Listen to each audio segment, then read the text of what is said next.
दोस्तों, क्या आपने कभी सोचा है कि आपके सपनों का घर इतना महंगा क्यों होता जा रहा है? क्या वजह है कि आम आदमी घर खरीदने से पहले ही हार मान जाता है?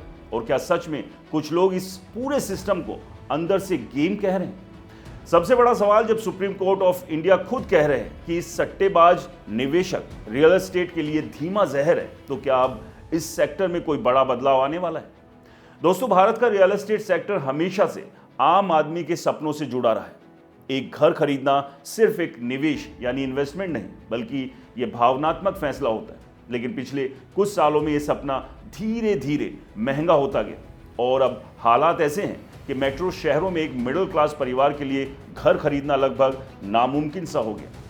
इसी बीच एक बहुत बड़ी टिप्पणी सामने आई जिसने पूरे रियल एस्टेट सेक्टर में हलचल मचा दी। देश की सबसे बड़ी अदालत सुप्रीम कोर्ट ऑफ इंडिया ने साफ शब्दों में कहा कि सट्टेबाज निवेशक इस सेक्टर के लिए धीमा जहर बन चुके हैं।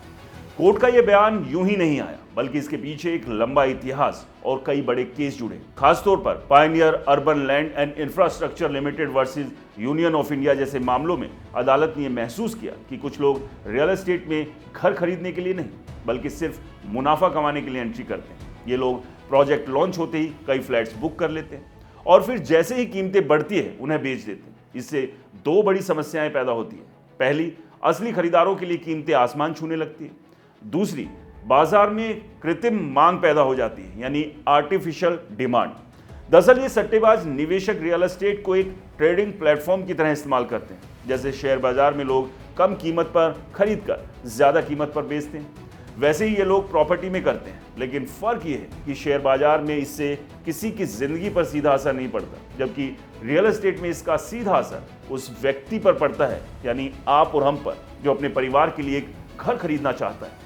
यही कारण है कि कोर्ट ने इसे धीमा जहर कहा, क्योंकि ये धीरे धीरे पूरे सेक्टर को अंदर से खोखला कर देता है। दोस्तों, कोर्ट ने अपने फैसले में एक और बहुत अहम बात कही कि ऐसे सट्टेबाज निवेशकों को इंसॉल्वेंसी एंड बैंक करप्सी कोड यानी आईबीसी का दुरुपयोग करने की अनुमति नहीं दी जा सकती। अब सवाल उठता है कि आईबीसी क्या है और इसका रियल एस्टेट से क्या लेना देना। दोस्तों, आईबीसी का असली मकसद उन कंपनियों को बचाना है जो आर्थिक रूप से कमजोर हो चुकी, ताकि उन्हें दोबारा खड़ा किया जा सके। लेकिन कुछ निवेशक इसका इस्तेमाल अपने पैसे वापस लेने के लिए करने लगे हैं, खासतौर पर तब जब कोई प्रोजेक्ट फंस जाता है। कोर्ट ने साफ कर दिया कि आईबीसी कोई रिकवरी टूल नहीं, बल्कि एक रिवाइवल मैकेनिज्म है, यानी इसका इस्तेमाल कंपनियों को बचाने के लिए होना चाहिए, ना कि सट्टेबाजों को फायदा पहुंचाने के लिए। अगर कोई व्यक्ति सिर्फ मुनाफे के लिए प्रॉपर्टी में निवेश करता है और उसे नुकसान होता है, तो वो आईबीसी के तहत खुद को फाइनेंशियल क्रेडिटर बताकर कंपनी पर दबाव नहीं बना सकते। अब यहाँ एक बहुत बड़ा फर्क समझना जरूरी है। असली घर खरीदार और सट्टेबाज निवेशक में फर्क क्या है? असली खरीदार वो होता है जो अपने रहने के लिए घर खरीदता है। उसके लिए ये सिर्फ पैसा नहीं, बल्कि जीवन का सबसे बड़ा सपना होता है। वहीं सट्टेबाज निवेशक का मकसद सिर्फ और सिर्फ पैसा कमाना होता है। कोर्ट ने कहा कि कानून का संरक्षण उन लोगों को मिलना चाहिए जो वास्तव में घर के लिए संघर्ष कर रहे हैं, ना कि उन लोगों को जो बाजार को अपने फायदे के लिए इस्तेमाल कर रहे हैं। कोर्ट ने यह भी कहा कि अगर ऐसे निवेशकों को नुकसान होता है तो उनके पास अन्य कानूनी विकल्प मौजूद हैं, जैसे कि रियल एस्टेट रेगुलेटरी अथॉरिटी यानी रेरा या उपभोक्ता अदालत।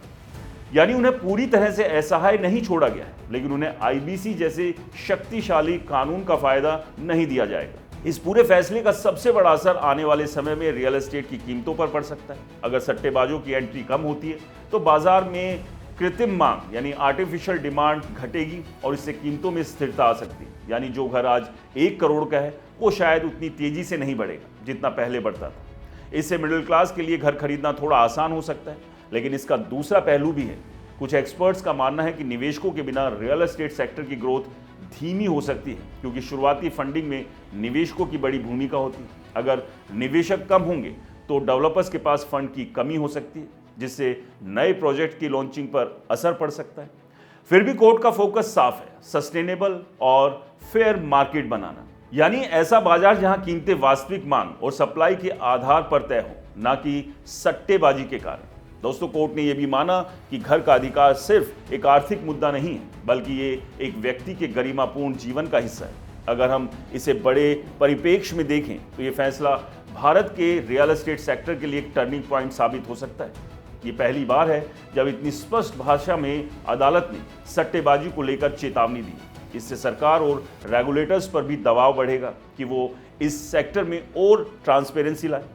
आने वाले समय में हम ये देख सकते हैं कि रेरा के नियम और सख्त हो, प्रोजेक्ट्स की मॉनिटरिंग बेहतर हो और खरीदारों को ज़्यादा सुरक्षा मिले। साथ ही डेवलपर्स को भी अपने बिजनेस मॉडल में बदलाव करना पड़ सकता है ताकि वो सिर्फ निवेशकों पर निर्भर ना रहें।